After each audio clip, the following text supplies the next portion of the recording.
atas kehadirannya pada malam ini ya. Kita masih menunggu Profesor Kis dari VU, Vrije Universiteit Amsterdam. Insya Allah beliau nanti akan bergabung. Oh, sorry Kis, I thought you are not here. Ya, okay. And please allow me to deliver the material in Indonesia ya.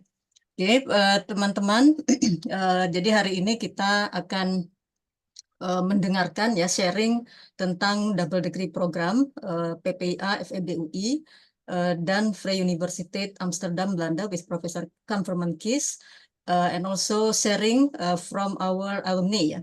Nanti Mas Hafiz akan memberikan sharing tentang pengalaman beliau ya pada waktu mengikuti double degree program ini.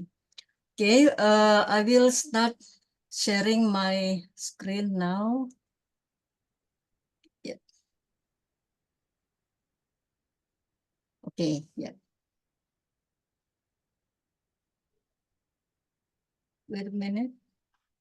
Yeah, hope you all can see my screen. Okay, so this is the info session double degree program PPIA FEB UI dan VU ya, Vrije Universiteit dan oh ya sebentar. Oke, jadi PPIA Bapak Ibu teman-teman, ini kita memiliki visi mengikuti visi dari Fakultas Ekonomi dan Bisnis Universitas Indonesia ya. To be leading center for economics and business studies in Indonesia, which contributes to national development and is internationally acknowledged. Jadi di PPIA kita juga mengikuti visi ini untuk menjadi program studi yang juga berkontribusi untuk pembangunan nasional dan diakui secara internasional. Kemudian kita juga sudah memperoleh 2 akreditasi internasional ya from AICSB dan juga AMBA ya International Accreditations. Dan kita sedang mencoba untuk akreditasi internasional ketiga from EQUIS, so we hope that it will increase our capabilities and qualities ya. Kemudian untuk PPA sendiri ini memiliki keunikan ya, kita menggabungkan accounting knowledge, research skill, and we hope that we can contribute to science. Professor Kis later will inform us about the vision of VU ya, Vrije Universiteit. I think we have the same principles ya to combine between accounting knowledge and research skill ya. Oke, so di PPIA kita punya beragam mata kuliah ya, kemudian juga tesis untuk S2, disertasi ini untuk S3, tetapi untuk double degree kita baru ada untuk S2 ya. Kemudian juga kita menyelenggarakan training dan workshop ya, kemudian improve communication skill karena hampir setiap mata kuliah itu kita ada diskusi kelas dan diskusi kelompok ya. Kemudian juga kita berharap network and collaboration, and we hope that if students can join this double degree program, it will also increase their chance to network ya, to networking with other students from various countries. Oke, nah ini kita coba melihat double degree program PPIA FEB UI dengan School of Business and Economics Vrije Universiteit Amsterdam ya. Oke, so these are the objectives and key features ya. Jadi kita merancang program ini supaya mahasiswa bisa mendapatkan berbagai pengetahuan tentang akuntansi dan juga kontrol atau pengendalian ya, menggabungkan global perspektif dan local insight ya. Kemudian juga kita ingin membekali mahasiswa ya dengan local and international accounting standards and practices, the combination of curricula from FEB UI dan VU Amsterdam ya, sehingga kita harapkan mahasiswa tidak hanya paham dengan isu-isu akuntansi di tingkat lokal ya, tapi juga memahami isu-isu akuntansi in different regulatory and economic environments. Oke, and then for research thesis ya, nanti kita lihat keunikannya. Jadi ada tesis komponen yang akan diselesaikan di Vrije Universiteit ya. Jadi kalau di kerjasama dengan Vrije Universiteit ini 1 tahun dulu di PPIA, kemudian 1 tahun sekaligus menyelesaikan tesis itu nanti under the guidance of faculty from Vrije Universiteit ya, from VU. Okay, and then also networking opportunities. Ya. Kemudian juga beberapa features yang lain ya, develop advanced technical and analytical skills ya, enhance research capabilities, and then you can get dual degree award ya, Master of Science in Accounting, kita menyebutnya MSAK ya. Master Science Akuntansi ya. Kemudian Master of Science in Accounting dari Free University ya. Kemudian kurikulum integration ya, jadi ya belajarnya financial accounting, management accounting, ya auditing, corporate governance and control systems. Ini semua bisa didapatkan di double program ini. Oke, kemudian duration and phases ya, jadi durationnya 4 years. Kemudian maksimum period of study itu 6 semester dan 2 semester for academic leave untuk cuti kuliah ya. Jadi total maksimum adalah 4 tahun ya, 4 tahun atau 8 semester. Tapi tentu kita mengharapkan mahasiswa bisa selesai tepat waktu ya. Jadi di sini untuk fase 1 ini 2 semester atau 1 tahun dulu di PPIA ya, kemudian 2 semester nanti di SBE School of Business and Economics Free University termasuk penyelesaian tesis ya. Jadi ini untuk durationnya selama periode perkuliahan atau kita menyebutnya masa studi ya. Oke, kemudian ya tadi ya 2 degrees, jadi ada Master Science Akuntansi dan Master of Science in Accounting. Kemudian ini criteria of admission, mungkin nanti Prof. Kis juga bisa menambahkan ya. Jadi ada minimum GPA 3 ya. Jadi kita juga ada SIMAK UI, ujian seleksi masuk UI ya. Dan biasanya diujikan Academic Potential Test atau TPA ya, tes potensi akademik dan juga tes bahasa Inggris ya. Nah, jadi karena 1 tahun atau 2 semester di PPIA, jadi Bapak Ibu teman-teman yang berminat untuk program ini harus diterima dulu di PPIA ya, mengikuti SIMAK UI. Kemudian untuk meneruskan nanti IELTS score minimal 6,5 atau TOEFL score minimal 580 untuk ke VU-nya ya. Nanti kita lihat apakah kita dengarkan apakah is there any update from Profesor Kis. Tapi untuk ke PPA-nya sendiri skornya adalah TPA 500 dan English Test 500 ya. Kemudian nanti diikuti dengan wawancara dengan program studi ya. Jadi setelah 1 tahun ya nanti kita silakan mahasiswa yang berminat menyampaikan minatnya ya. Kemudian nanti kita akan berkorespondensi dengan VU ya. Okay, and then comply with the immigration requirement to study in the Netherlands. Jadi ini persyaratan visa ya, visa studi, visa pelajar. Ini tentu di luar tanggung jawab Prodi atau Universitas Indonesia. Oke, kemudian ini PPA kurikulum untuk program reguler ya. Jadi kita ada 4 semester.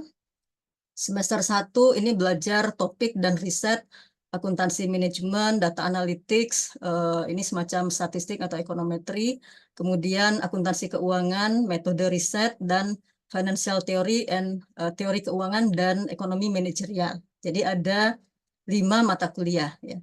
Kemudian semester 2 ini juga ada 5 mata kuliah. Nah, kalau di program reguler ini ada semester 3, ada mata kuliah pilihan dan tesis, dan semester 4 ini penyelesaian tesis dan juga diseminasi di conference ya.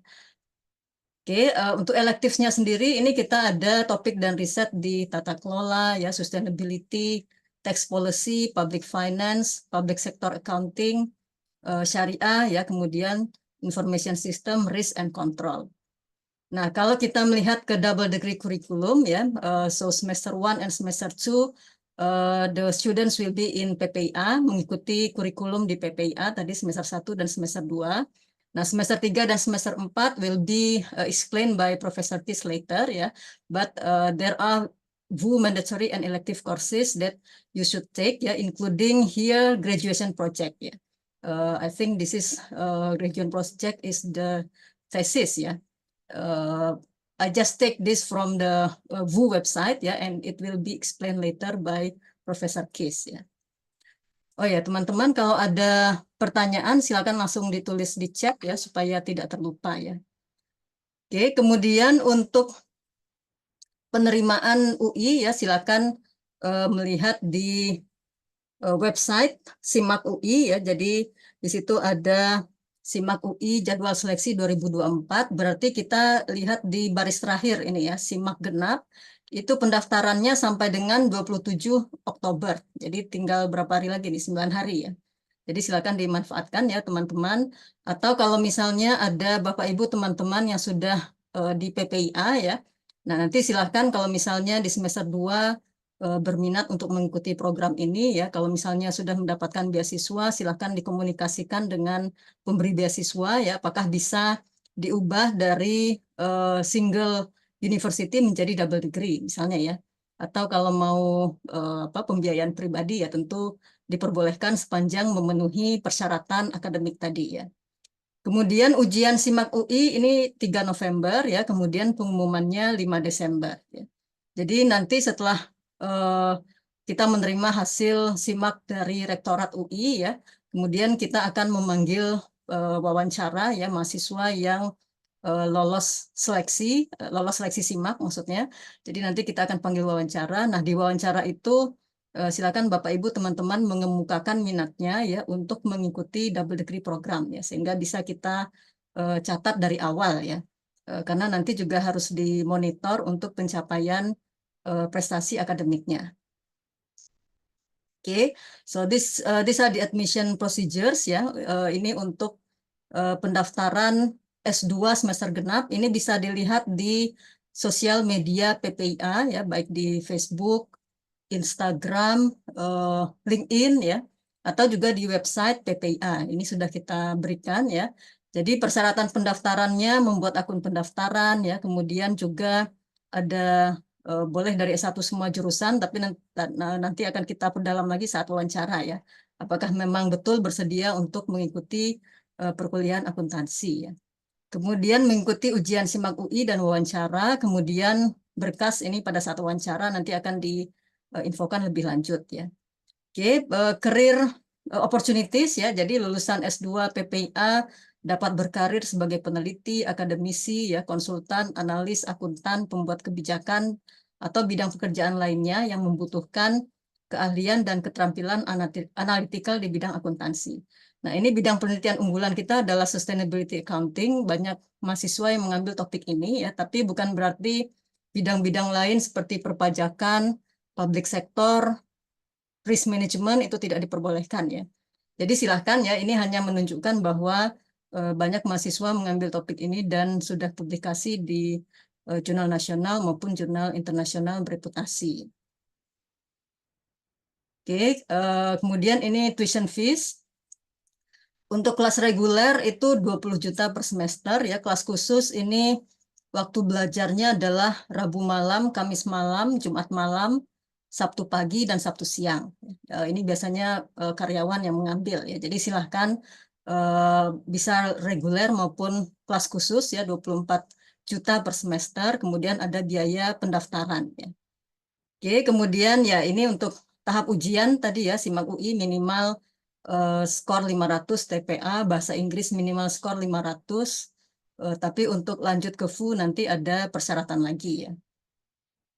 Oke, nah ini untuk LPDP, ini bisa ya Bapak Ibu dan teman-teman bisa mencari sumber pendanaan dari berbagai sumber ya, tidak harus dari LPDP, tapi di LPDP ini memang disediakan beasiswa double degree ya. Jadi silakan nanti dilihat jadwal seleksi yang terbaru ya. Nah, kalau misalnya sudah lolos ujian masuk UI, sudah lolos diterima di PPIA, kita akan berikan letter of acceptance, LOA ya. Dan letter of acceptance ini bisa digunakan untuk mendaftar ke LPDP ya. Jadi biasanya mahasiswa seperti itu ya. Jadi bisa dilakukan tunda kuliah maksimal 2 semester. Jadi misalnya sudah diterima tapi belum dapat beasiswa misalnya ya. Bisa kita sediakan LOA dulu ya, kemudian mendaftar beasiswa, tapi maksimal tunda kuliahnya hanya 2 semester ya. Oke, kemudian LPDP Scholarship, ya ini ada, silakan dilihat di websitenya ya. Nah, LPDP Scholarship is available for double degree untuk PPIA. Ini tersedia untuk 2 skema ya, program afirmasi, kemudian program targeted. Jadi Bapak Ibu dan teman-teman misalnya bekerja sebagai PNS ya, TNI, Polri ya, atau bisa mengikuti program afirmasi ini disediakan double degree scholarship dari LPDP. Nah, memang kita belum masuk di program regulernya ya, PPA belum masuk di program regulernya, jadi hanya masuk di 2 program targeted ini saja ya, afirmasi dan targeted. Oke, Kita juga ada di Instagram PPIA ya, silakan nanti teman-teman terhubung ke Instagram ya. Kita sudah menyediakan buklet ringkas serba-serbi S3 dan S2. Nah, ini sebetulnya dimaksudkan juga untuk bekal teman-teman menjawab pertanyaan di seleksi beasiswa ya, termasuk seleksi beasiswa LPDP ya. Kemudian juga ada flyer double degree ya ke Free University dan Michigan State University. Jadi silakan diakses di ini namanya apa? Linktree ya, di Linktree Instagram kita ya. PPIA FEBUI. Okay, and then we just want to show ya our activities at PPIA. Jadi kita punya beberapa training dan workshop ya. Biasanya untuk kerjasama dengan luar itu biasanya kita online, tapi untuk yang dalam biasanya kita offline ya. Kadang-kadang juga untuk pembicara dari universitas terkemuka di dunia kita selenggarakan secara offline. Ya, kemudian ini workshop ya, general lectures, research sharing ya, simposium, kolokvium, visiting professor ya, bekerja sama juga dengan departemen akuntansi ya. Oke, kemudian ya ini simposium atau yang berminat ke teks ya juga sering kita adakan teks research sharing ya. Oke, kemudian juga festival riset mahasiswa, namun sekarang kita lebih mendorong mahasiswa untuk berlomba di luar ya, jadi di tingkat nasional di luar PPIA. Oke, these are several students achievements ya, kebanyakan berupa publikasi ya, misalnya ini alumni S2 PPIA ini sudah publikasi di jurnal internasional bereputasi, kemudian yang kanan ini mahasiswa S3 ya. Kemudian baru-baru ini juga beberapa mahasiswa kita memenangkan lomba 3-minute thesis ya. Jadi itu beberapa pencapaian mahasiswa ya. Oke. Kemudian kita juga terlibat dalam beberapa aktivitas community engagement diselenggarakan dosen dan juga mahasiswa. Oke, kemudian ini tesis defense ya di PPIA. Kemudian regular activitiesnya kita punya forum riset akuntansi, konsultasi ekonometri ya, kemudian writing camp, writing buddy ya. Resources ya, we have library, software ya, computer lab, research grants, kemudian juga sarana untuk berbagi data ya. Oke, kita harapkan Bapak Ibu teman-teman bisa terus terkoneksi dengan kita ya. Jadi silahkan nanti lihat kita di YouTube ya. Jadi beberapa kegiatan biasanya kita upload di YouTube termasuk nanti kegiatan ini juga ya. Kegiatan pengenalan double degree program ini supaya bisa dilihat lagi oleh mahasiswa yang berminat ya. Kemudian juga ini Facebook kita ya dan Instagram serta LinkedIn ya. Jadi silakan nanti terkoneksi dengan kita di berbagai platform sosial media. Oke, sebentar saya tunjukkan dulu beberapa. Oh, gimana ini? Ya. Oke, mungkin saya tunjukkan dulu yang mana ini ya. Oke, ini beberapa dokumen ya, misalnya di sini ada buklet LPDP, you can see here ya, Magister Universitas Indonesia, Ilmu Akuntansi, Vrije Universiteit Amsterdam. Ini sudah terdaftar di LPDP untuk program afirmasi dan targetip tadi ya. Oke, kemudian ini beberapa dokumen dari LPDP ya, bagaimana persyaratan untuk mengikuti double degree. Ini saya googling saja ya, jadi banyak dokumen tentang beasiswa LPDP di Google, jadi silakan Bapak Ibu teman-teman mengakses dokumen-dokumen ini ya, supaya lebih jelas ya. Oke, kemudian ya ini penjelasan saja ya tentang apa saja yang diberikan untuk beasiswa ya, komponen beasiswanya. Ya, kemudian oh ya ini juga skema beasiswa double degree, ini juga penjelasan dari LPDP. Oh ya, ini nanti bahan dari Profesor Kis. We will also distribute in chat ya. Oke, kemudian ini flyer. Oh ya, Mbak Silvi nanti tolong disebarkan saja ya flyer double degree ya di chat juga. Oke, kemudian ya. Nah, ini tadi yang saya sampaikan bahwa kita di Instagram PPIA itu ada serba-serbi atau panduan ringkas S2 ya.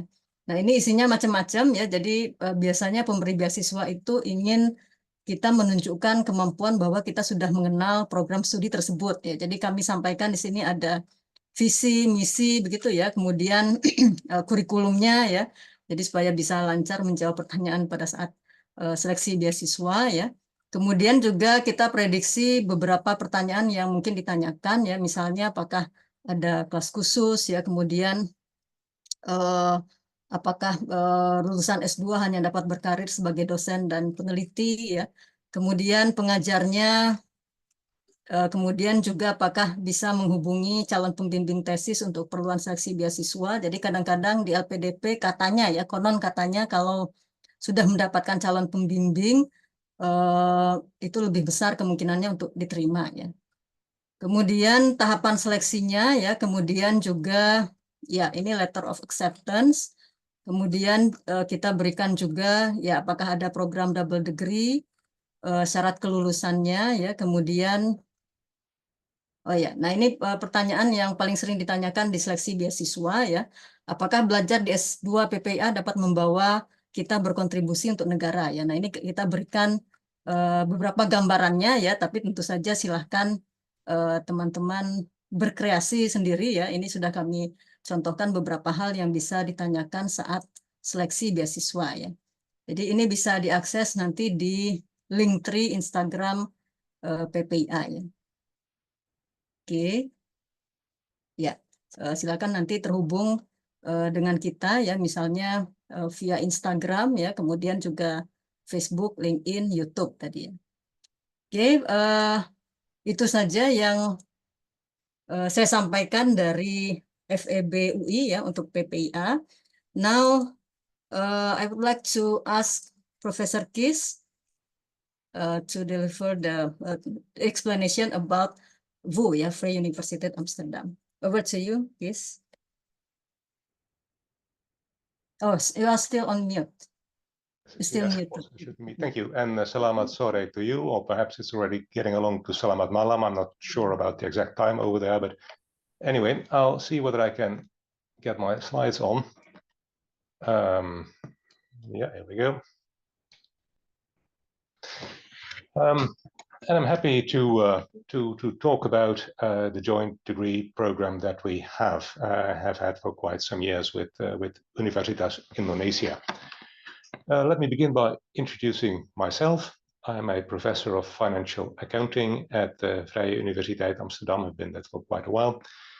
My research interest is corporate reporting and standard setting and the entire institutional framework around corporate reporting, both nationally and internationally. So I've done work on standard setting in the Netherlands, but also internationally in the IFRS Foundation, the ISB.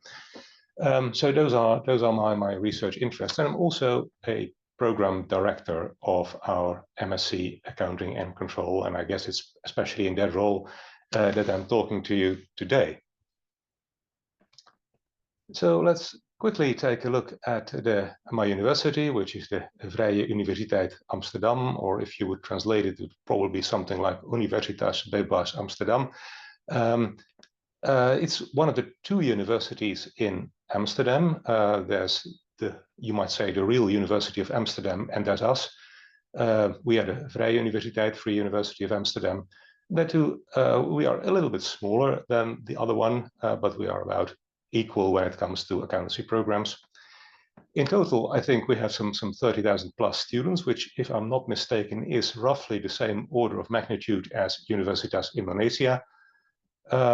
It's a general university which offers the whole gamut of studies from the sciences to the social sciences, law, economics, humanities, the whole thing, both undergraduate and graduate. And we also have a fairly strong portfolio, I think, of postgraduate and professional training. And we are located a bit outside the center of Amsterdam, but Amsterdam is not a very large city. So if you want to, you can actually walk from our university to the city center. That would take you about half an hour, I think. And the weather typically is fine, so you can normally walk without being have to be careful of the heat or the cold.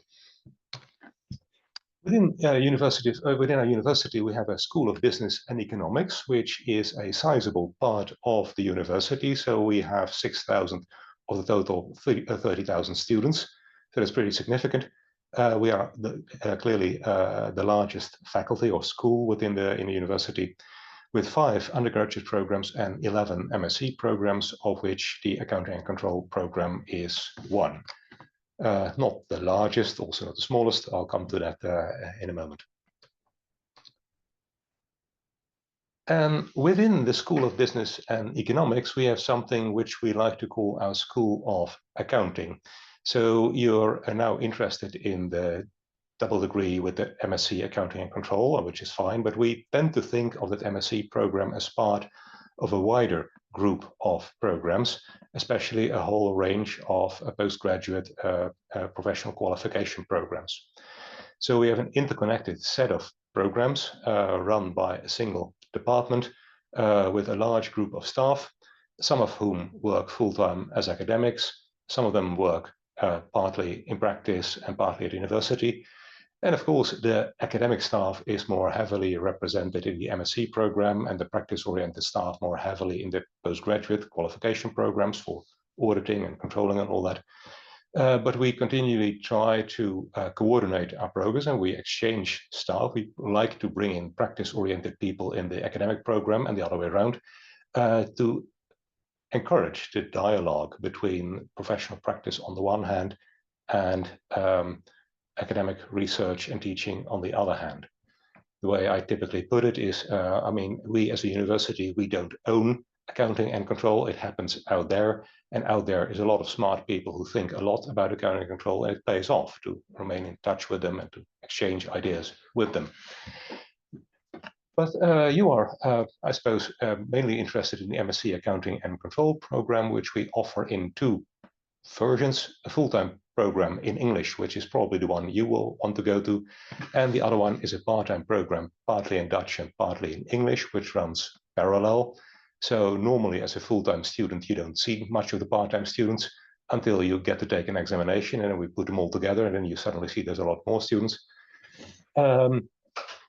But the 2 programs are completely identical, so they use the same teaching materials, they take the same exams at the same point in time, and the only difference is basically the class language, which is English in the full-time program. And the full-time program is not huge. We have an intake of about 60 students a year full-time. About 1/3 of them, around 20 or so, are international students, and the rest are Dutch. And the part-time program is a little larger. It's about 120 students a year. It varies a bit from year to year. So we are around 180 to 200 students in total.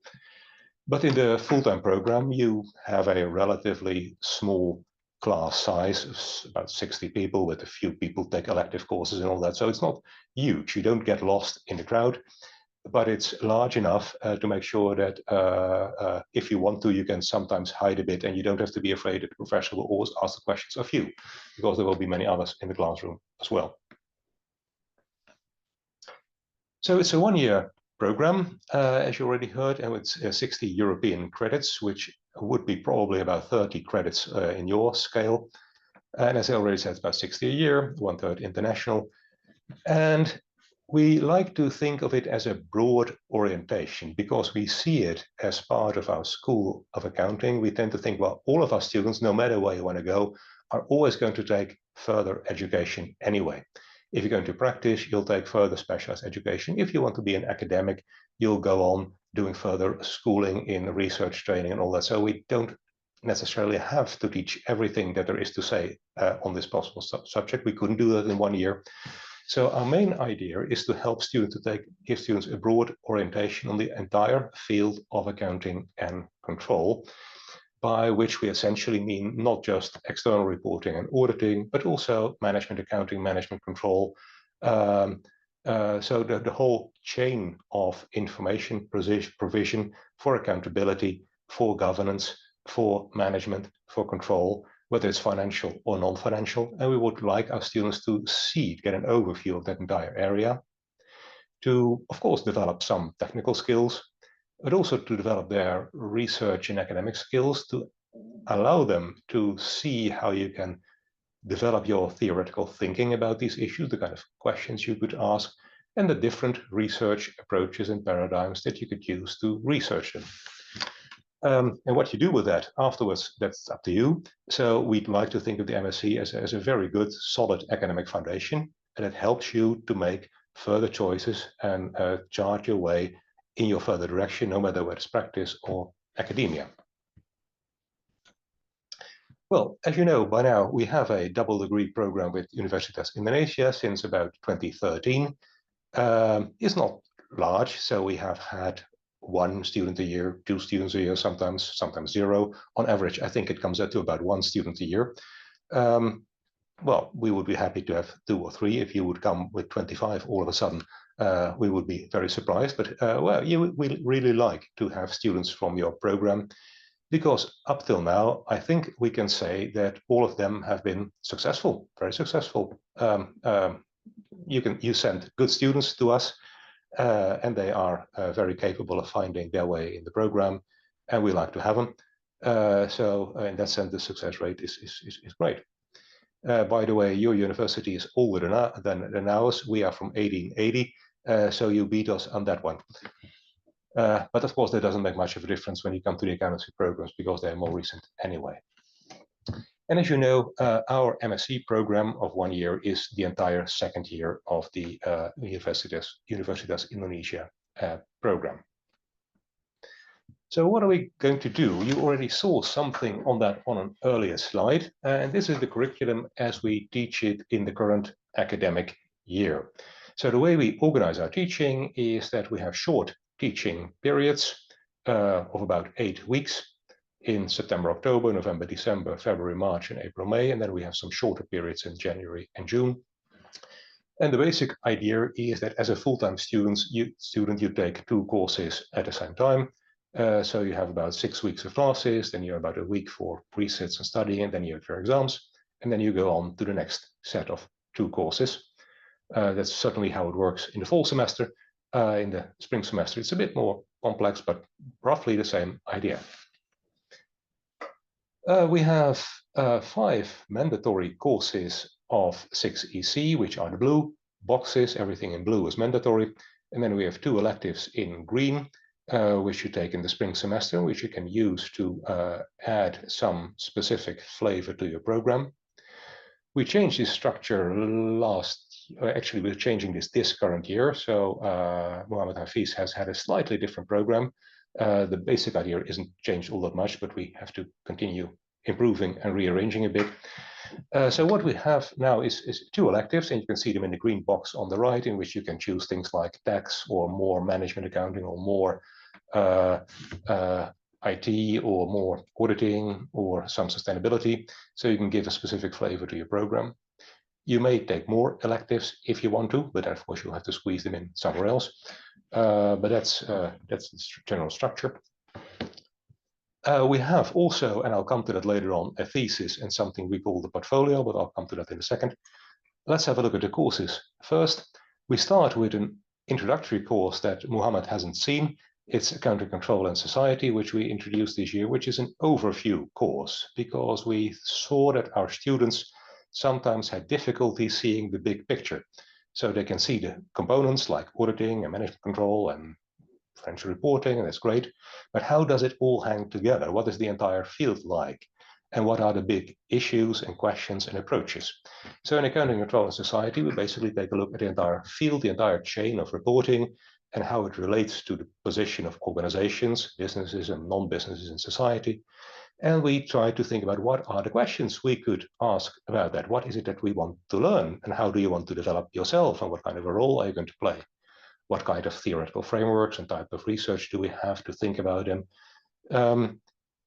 And what are the main issues, both in terms of what we have to do, financial reporting, non-financial reporting, but also in terms of the impacts, like what is the impact of automation and digitization on this entire field? Where do we expect to see that? What is the impact of regulation in this whole field?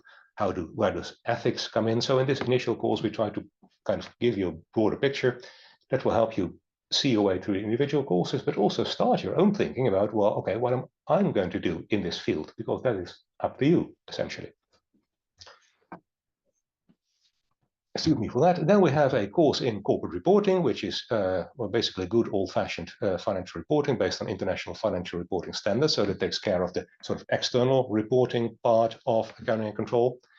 And in the next period, period 2, we take a look at the internal aspect of the accounting and control by looking at management control. So the corporate reporting and the management control courses are the basic building blocks of classic accounting education, you could say.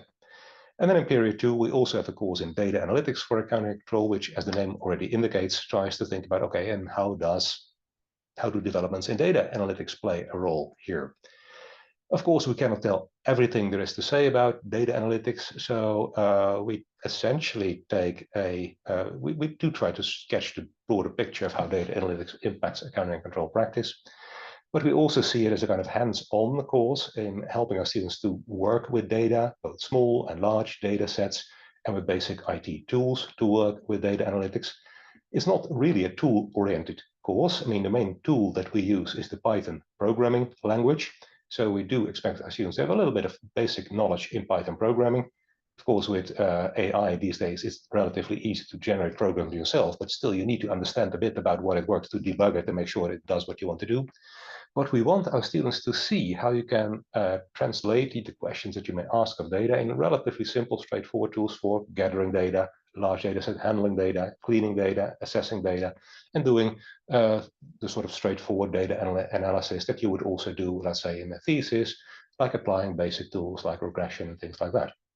But it's a bit more than just a statistics course, because we also want to raise questions about data quality and data validity, and how you can use AI, or not just AI, excuse me, but AI data analytics tools to deal with that. And then in the spring, we have a mandatory course on the whole area of governance, regulation, and compliance, which deals more in depth with the whole impact of everything to do with regulation, both law and professional regulation standards, and also, again, a bit of ethics in the whole field of accounting control, not just for auditors, but also for managers and CEOs and CFOs and controllers, and everybody who works in this field. So those are with those mandatory courses, you do the round of the field, and you can choose your electives to gain more additional focus. And then we have the thesis in the portfolio, which together we label as graduation projects. So they're formally one thing, but they're two parts, and we calculate an average grade on them, a weighted average, thesis 12 EC, portfolio 6 EC. The thesis is what you would expect. The thesis is sort of the classic academic thesis, in which you work on a small research project and you write a paper on that. And since a few years, and I think that was after Muhammad came along, we are doing that in thesis groups. So we want to get more interaction, more integration between our researchers and our students. So we now ask our supervisors, our researchers, to select topics, relatively broad topics on which they have an interest, they know about, they can talk about, and students can sign up on the topics. And then within those broader topics, you work with a group of 5-6 students and your supervisor to select individual topics for your specific thesis and your research plan. We start with that in spring. So this is the first phase, in January to March, is the first phase in which you develop your work plan. And in our program, the work plan is almost half or more of the work for the thesis. So you do your literature review and your research design and all that, and you write already a large part of the thesis. At the end of March, you hand in that draft and you get a sort of go, no-go decision. And then you put it on the back burner in our new situation, because you work on your electives, but still you have some time left. You can continue thinking about it. You can tweak it a bit. And then in June, you have the final push to complete your thesis on the basis of your initial work plan. And that's sort of the standard, well, not standard, but the classic academic research. It can be very broad. It depends on the topic. So depending on the researcher that offers a topic, it can be heavily data intensive. But some of the theses are, for instance, in the whole area of governance and regulation. It can be much more qualitative, based on more the sort of legal skills that you develop. And other students do things like case studies or small-scale studies within businesses. So we don't have a standard type of thesis that students want to write, and the choice of your topic and the choice of your supervisor colors the kind of research that you do. And then we have this thing called the portfolio, and that's what we have introduced in order to increase the practice-oriented component. So the thesis is very good and helpful to develop your academic skills, and employers find it important that students can do research and can think abstractly, but they also want to see a sort of more professional skills. And in the portfolio, we have introduced that in the following way, that we can start at the end. At the end of the program in June, you have a sort of closing conversation of about 1 hour with a member of staff and an outside professional. And we want to see whether you are the sort of person who could go into the field as a professional. If you would want to go as an academic, that would work the same way, roughly speaking. But we want to see whether you have mastered more than just, let's say, doing exams because we tell you to do exams. So the portfolio is a closing conversation, and we need something to talk about. And the thing we talk about is a series of assignments that you can work on during the year. So essentially you get 3 assignments. And at the start of the year in September, you already know what the assignments are. And they have different orientations. So some are more in the area of bridging between theory and practice, switching between academic research and practice and explaining in a practical way what it means. The others are more IT oriented and getting you to study more IT-related topics, and a third one is more about your personal reflection on who you are and what your values are. So 3 different assignments, and we want you to hand in written assignments on those that meet sort of professional standards, and then we can talk about them in the course of that final conversation. And the point of that portfolio, which is perhaps more relevant, I think, to full-time students in the sense than part-time students, is that we also want students to be responsible for their own planning. So there are no deadlines. It's finished when you're finished, right? We don't tell you to start on your assignments. You choose to do that during the year when you have time for that. The only thing we want to see at the end is that you're finished and that we can have a meaningful conversation with you. We really like that. We think it's very valuable to have this one-on-one conversation with students. And we tend to hear from students that they like it as well. Up front, they tend to be a bit scared about it. But afterwards, they think, yeah, this is a good component of the program. It addresses different skills that we do in our classic written exams and in our thesis. And it helps you as a student, it can help you as a student to develop skills that you, well, were not very clear about, whether it's developing your personal skills or your learning skills or your writing skills or your presentation skills. They're all part of that portfolio. So that's roughly how we have structured our program by now, and this is roughly what it should look like next year as well. We don't expect any major changes here. So in terms of practical matters, some things have already been mentioned, so we can be brief about that. Well, the fee is, I don't think you mentioned that one, for non-EU students, that will be 24,000 euros a year. That's not something I said, that's something the university said. So if I would have a say in it, I would make it cheaper. But anyway, that's what it is. I don't get the money. So it's not as if I determine it. Well, the admission requirements have been set. If you are in the UI program and you finish the first year, then you basically qualify. And the main thing is the English language requirement, which has already been mentioned, and it was mentioned correctly by Casey. So that's the most important thing in practice. It works that you basically follow the normal application, except that we like to get an early warning, if you like, from UI. So normally, if you have suitable candidates, we hear about it in February. We can see whether the English is okay and all that, and whether there's any issue that we need to talk about.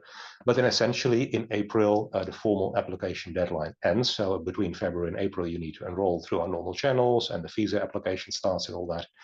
And you need to qualify for English by the 1st of June, and then the 1st of September we start. Housing is an issue that I mentioned because it is relevant. Housing is an issue in Amsterdam. There's a lot of people who want to live in Amsterdam, and well, not that many houses. Well, there are, well, not enough. The university does have very limited own housing capacity, but as a rule, you should try to find something. You should try to find something yourself. The university can help with finding a house, and I'll come to that later on. But in the end, we cannot promise that you will get a place to live in. Usually it works out if you start looking in time, so it's not as if you have to sleep on the street, but this is something that you really want to start working on at an early stage. You don't want to start doing this in July or August. That's the main practical thing you have to keep in mind. Well, we do have support for students. So we have our international office, which can support you with everything upfront, like especially the admission procedures and the visa and immigration stuff. And they are very helpful, is my understanding, and they're knowledgeable about that. So they are very capable of dealing with students from Indonesia, because our university gets many of students from Indonesia. So they probably know everything there is to know about Indonesian visa applications. And as I said, they can give some support with housing. They can certainly give advice, and they can tell you where to apply, and they can do in some cases they can, as I said, can mediate for a limited supply of university housing. So you certainly should contact them if you have any housing issues. And if somehow during your program something happens with your visa or whatever, or your residence permit over there, they're always happy to help you. We have our general academic advisors for the program. That's not specific for international students, but they are there to help you with general study advice. If you fail an exam, or if you have problems planning or whatever, go to them. They are very happy to help you if you have, which you hopefully will not have, any personal issues like health issues or problems in your family or whatever. They can advise you on that one. And that would also be true if there would be any issues in studying with disabilities. And finally, we have, especially for the international students, a mentoring program, which is program specific. So we have a separate mentoring program for our accounting and control program, which is part of a wider SBE, School of Business Economics mentoring program. So part of the activities are for all international students, and some of it would be specifically for the accounting and control students. And what we try to do there is help you understand the Dutch academic environment, which in some ways is very much like it's everywhere. In some ways it's peculiar and different, because our grading system, for instance, sometimes feels a little odd for international students, especially if you're used to the American system, where basically everybody gets an A. And we have a different system on a 10-point scale, where lots of students don't get a 10 or a 9, but simply get a 6 or a 7. So it'll be more like a normal distribution. And students, you have to get used to it. So for some students, it's really a kind of a culture shock that they get a 6 or a 7 on a 10-point scale and think they've basically failed, which is not true at all. And the mentoring program is about social cohesion. So we try to organize some social events to get to know people and things like that. So we try to make sure that you're not simply feeling on your own. Whether we really succeeded with Muhammad is a difficult question, because during the half of your program, the COVID-19 epidemic started. So that didn't work out as well as we would have hoped. But anyway, you can talk about it later on if you want to. So I could talk more about this program, but maybe this is enough for the moment, and we can leave the rest to the questions. So saya berharap melihat kamu di Amsterdam. En terima kasih atas perhatian kamu. Yes, okay. Thank you, Kis. You have a good Indonesian language. Okay. Yeah, thank you very much. Before we go to our question and answer session, ya, mari kita berikan kesempatan untuk Mas Hafiz. Ini Mas Hafiz adalah Widya Iswara ahli pertama, betul ya? Widya Iswara ahli pertama di Kementerian Keuangan, alumni PPIA, dan juga mengikuti double degree program dengan FU, ya. Tahun berapa di PPIA-nya ya, Hafiz? Sebelum 2018, Bu. Oh ya, 2018 ya. Jadi sebelum saya ketua prodi, tetapi kita sempat ketemu ya di kelas ya. Ya. Kemudian di FU-nya berarti 2019 ya. Yes, 2019. Yeah. Oke, silakan Mas Hafiz. Oke. Terima kasih Bu Desi. Thank you very much for this opportunity. Good afternoon, Mr. Kis. Very nice to meet you again, Professor. And thank you for joining us tonight. And good evening, everyone. Thank you for coming in webinar tonight. And I'm very happy to share my experience during my study at PPIA UI and FU Amsterdam. But yeah, unfortunately, I studied in between COVID-19 and before COVID-19. So I'll share my experience during my study. But let me introduce myself. My name is Hafiz, but in Amsterdam, my friends called me Muhammad. So either Muhammad or Hafiz, it would be okay for me. And right now, as Bu Desi has explained, currently I work for Financial Education and Training Agency. at Ministry of Finance, and my work as a assistant trainer or like a teacher or like a lecturer. So I usually teach an employee for Ministry of Finance. So I like to share and learn. So I'm here to share my experience to you. And actually, I've been working for these organizations for almost 15 years. So I like to share and learn. And okay, I believe I have a presentation.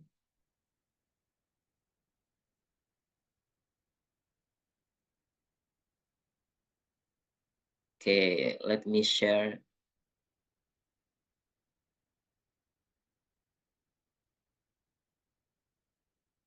Okay, so I took my master program at September 2019 until June 2020. And yeah, like Professor Keith said, at the beginning of the year, the study, I did classical, and then at the fifth period, I think, uh, pandemic came, so I should study at home. So I mean at dormitory. So I'll share my experience during my study.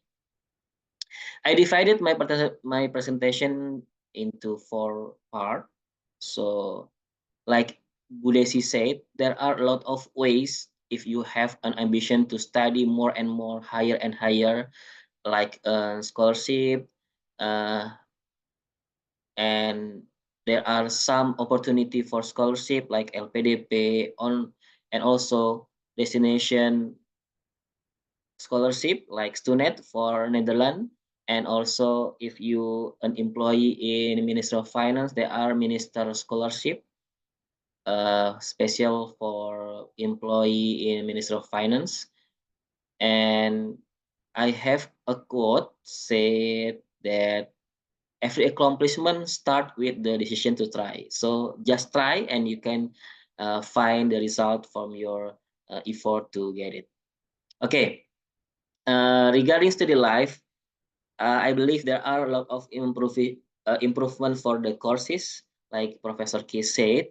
And luckily, I studied in Amsterdam, and Amsterdam is a multicultural city, and uh, I'm happy studied at there because they uh, they they they have multicultural, so we can share a lot of culture.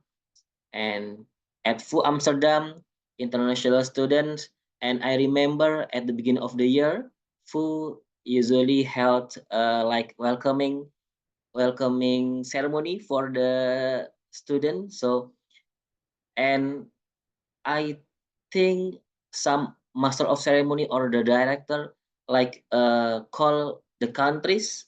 So when including Indonesia, so I feel very appreciated at that time when he or she say Indonesia. So everyone who came for Indonesia stand up. So it's very appreciated for me. And the grading standard is not really I think the same with Indonesia, like 1 to 10. And like Professor Ki said, I took 7 courses, and uh, I think a little bit different from Indonesia. And in Indonesia, we have midterm test and final term test. And but in FU Amsterdam, we have a period. Each period, you should pass the exam. So we didn't have a midterm or final mid test or final test. So you have one test each period, approximately 2 months. You study it each period, and I took 2 courses each period. And I think fair, it's easier because if you have a lot of courses each semester, you should study more. And then if you have a lot of homework or tugas, you know, and you should divide your time correctly. And also Fu have Canvas and Funet, which is very powerful. I'll show you the picture Canvas and Funet, but maybe I'll share at 2019 or 2020, maybe Professor Kiss and Fu have a lot of improvement for the website. And this is my courses that I took.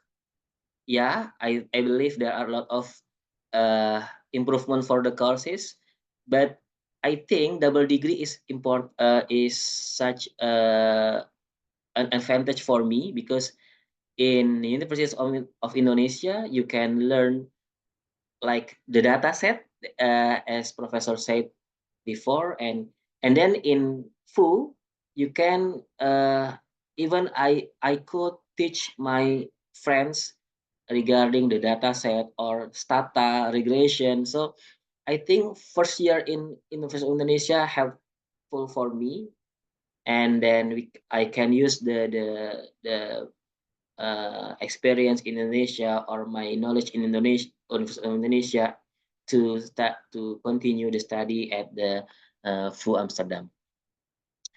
Okay, this one Canvas and Funet.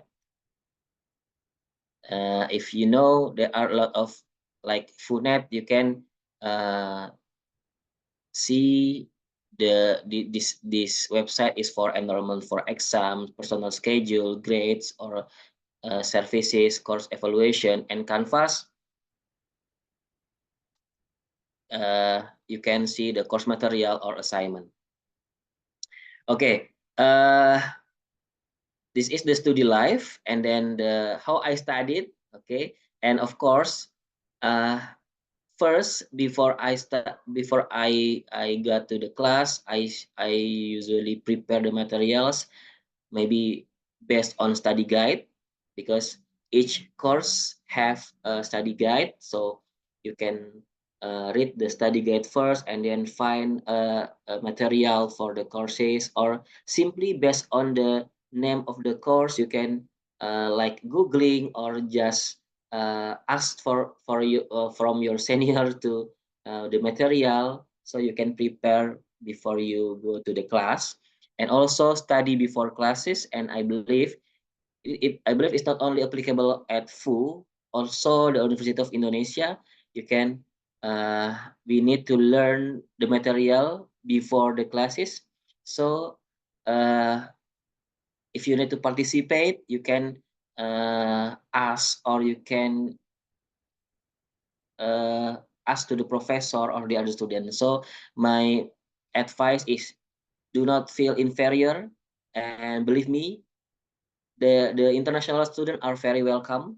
They still understand our English, and they would like to understand what we said. So just ask or just participate to the class. And also small study group, as I said before, I usually met for the other students, my friend from Vietnam, for Russia, and for from Nigeria. So sometimes and Mexico, sometimes we gathering together to talk our assignment or our material. And also maintain your hobbies, because I to be honest, my cooking ability was increased in Amsterdam, because I cook myself for my lunch and for dinner. So my cooking abilities is increased. And at pandemic, finally I just at home and just for creation to make a food. Okay, and discipline with timeline and staying alive. Of course, you should help, because you didn't live with your family, with your friends in Indonesia, so you should alive and then just maintain your health. Yes, if you sick, you took the medicine, etc.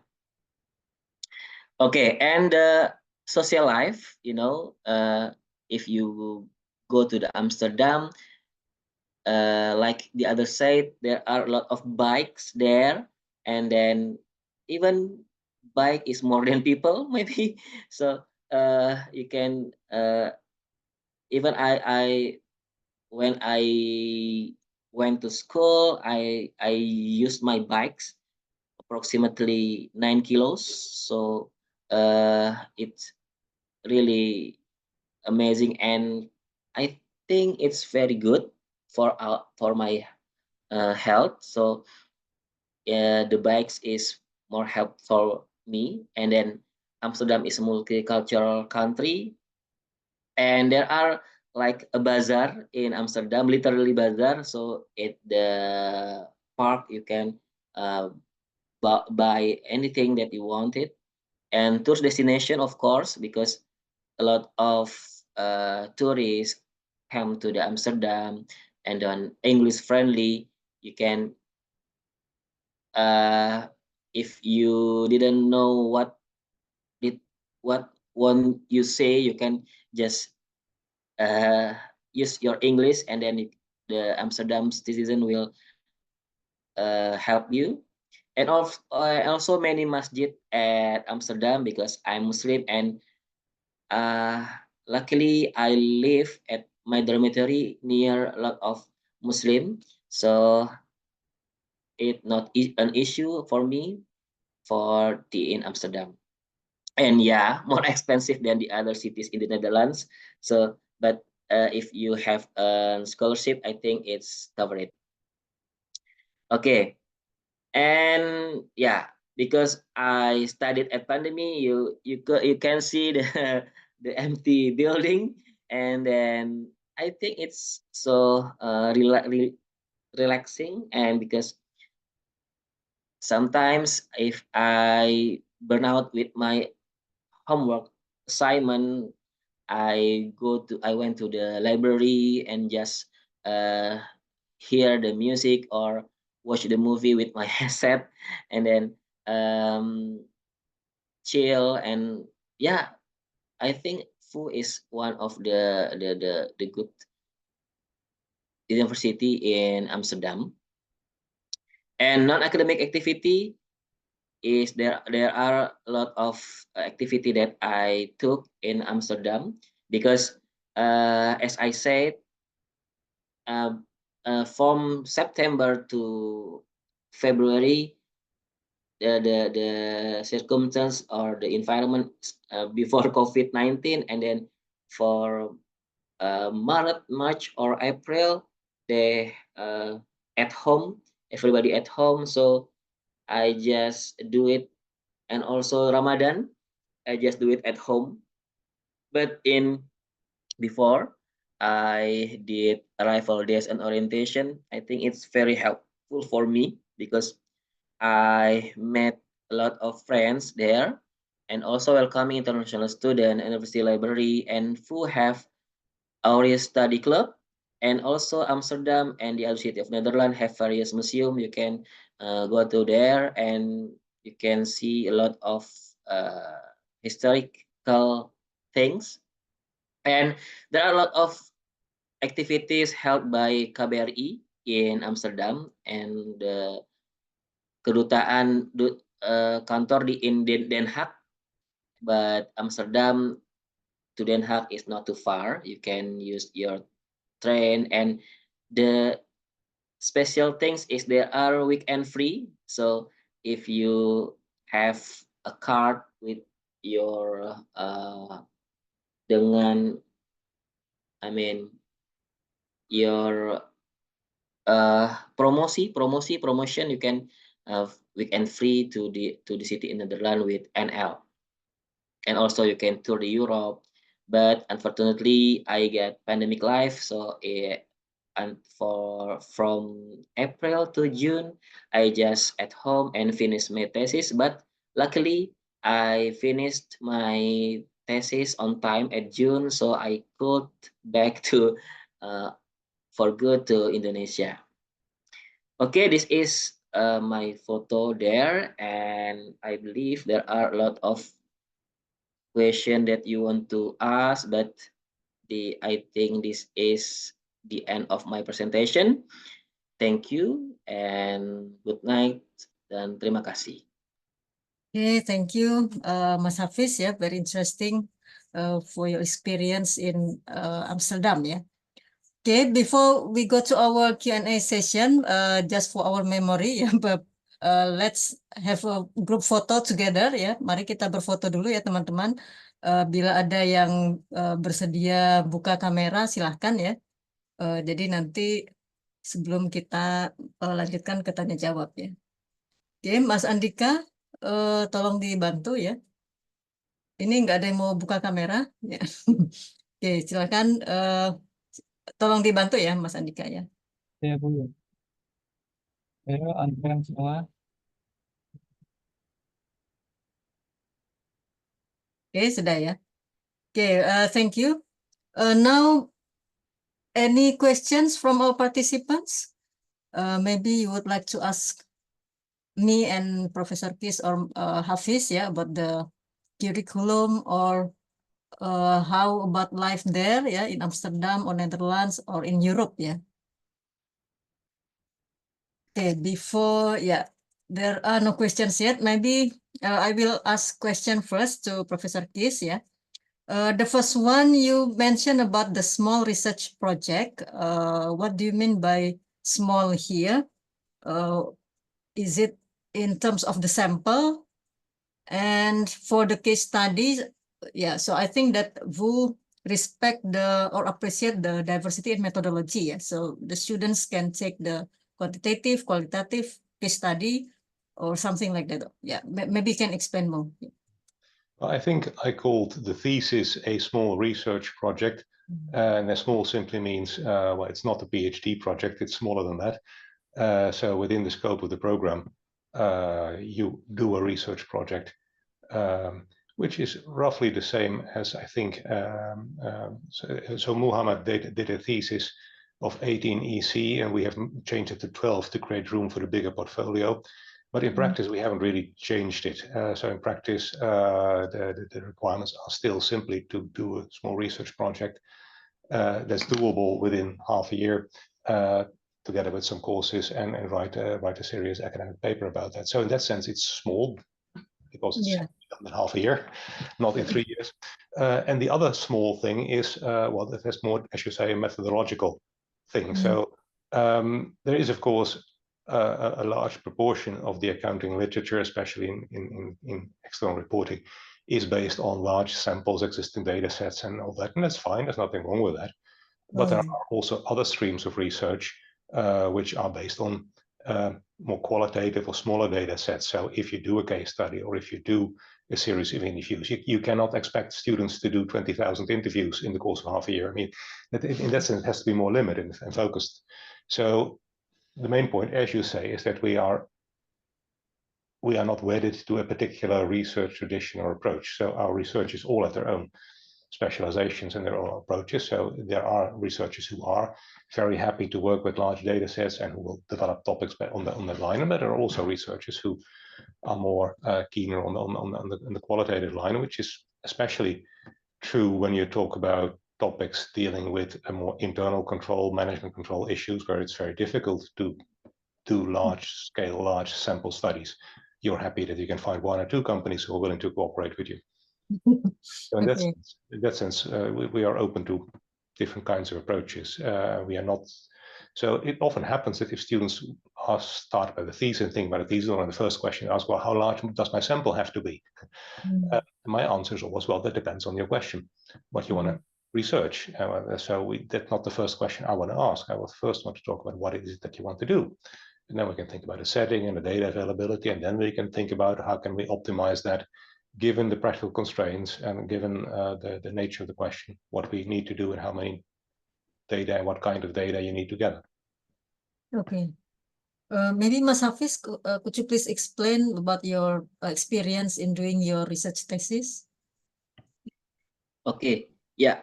As Professor Kiss said, that there are not some standard for a thesis in VU. So I just find a topic and then VU divided into small group, like 4 to 5 group, 5 people at group. So I thought it's helpful for me because I can ask to the other student for the topic related to my thesis, and also the supervisor at that time. My supervisor was Elke Wiersma, and he also helpful for me because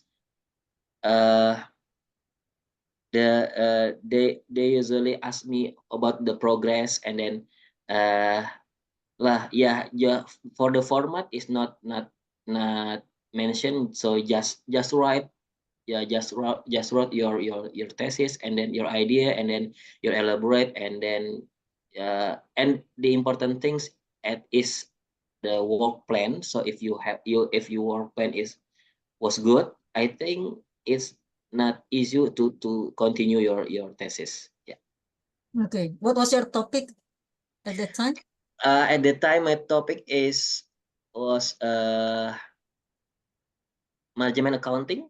How does investor recognition mediate the relationship between CSR disclosure to firm value? Oh yeah. Okay. Yeah. Okay, that's good. Yeah. Okay. The second question. In here, Professor Kiss, we have the admission process in January and August. So there are 2 times of the admission process, but in VU, the students will only join in September, right? So what if our students in January, for instance, then can they go to VU in January in the next year? Yeah, well, we have for the full-time program, we have only one starting date, which is September. For reasons that are quite complex, have to do with university administration, we have 2 starting dates for the part-time program. So if you speak Dutch, you can start in the part-time program in February, but normally for universities in Indonesia students, September would have to be the starting date. I've been trying to see whether we can change to 2 dates for the full-time program as well, but so far we haven't managed that. Okay, ya. Oke, dan bagaimana teman-teman? Apakah ada pertanyaan lagi before we end this session? Yeah, if there are no questions, yeah, I think all of our participants would like to think first, ya. So please prepare yourself, ya. Jadi kita ada, pembukaan untuk periode ini ya sampai dengan 27 Oktober. So please prepare yourself for the entrance test to UI ya until 27 of October. I think this is the best option ya to go to VU because in September next year, if you are interested and meet the requirements, then you can go to VU for the double degree program ya. So yeah, unfortunately for our students who are who will be in the January admission process ya, maybe the students can go to our other partners, yeah, such as Michigan State University, yeah. But for VU, then the option is only in September, yeah. But I think, ya teman-teman bisa mendapatkan pengalaman berharga tadi dari sharing Mas Hafiz, ya. Jadi silahkan. I think Amsterdam, Netherlands is very interesting, ya. And you don't have to be afraid of the research project, yeah. As Professor Kiss mentioned, that the research project is not intended to be like a PhD project, yeah. So it is a small research project. It is intended to develop your research skills, yeah, while also studying about accounting practices. Okay, since there are no questions, then I think we can finish this session. It's already 8:30 p.m. in Indonesia, in Jakarta, Professor Kiss, so it's already late, late at night, ya. So thank you very much again for Professor Kiss and Muhammad Hafiz, ya. Dan juga teman-teman, Bapak Ibu semua, kami tunggu Silahkan nanti pendaftaran ya di penerimaan.ui.ac.id ya untuk melihat jadwal dan juga mendaftar ke program S2. Dan nanti pada saat wawancara harap disebutkan kalau memang berminat dengan program double degree ini ya. Dan buat teman-teman yang sudah berada di semester 1 nanti silahkan juga disampaikan kalau misalnya berminat ya. Nanti kita akan komunikasikan dengan Profesor Kis Edvu ya. Oke, thank you very much. Have a nice weekend then. Thank you. Selamat malam. Assalamualaikum warahmatullahi wabarakatuh. Thank you and have a good weekend. And Thank you. good to Have see a you nice again, day. Muhammad. And I'm glad to see that you're doing well. Yeah. Nice to Successful. see you. Okay. Yeah, Goodbye. thank you. Bye. Goodbye. Yeah.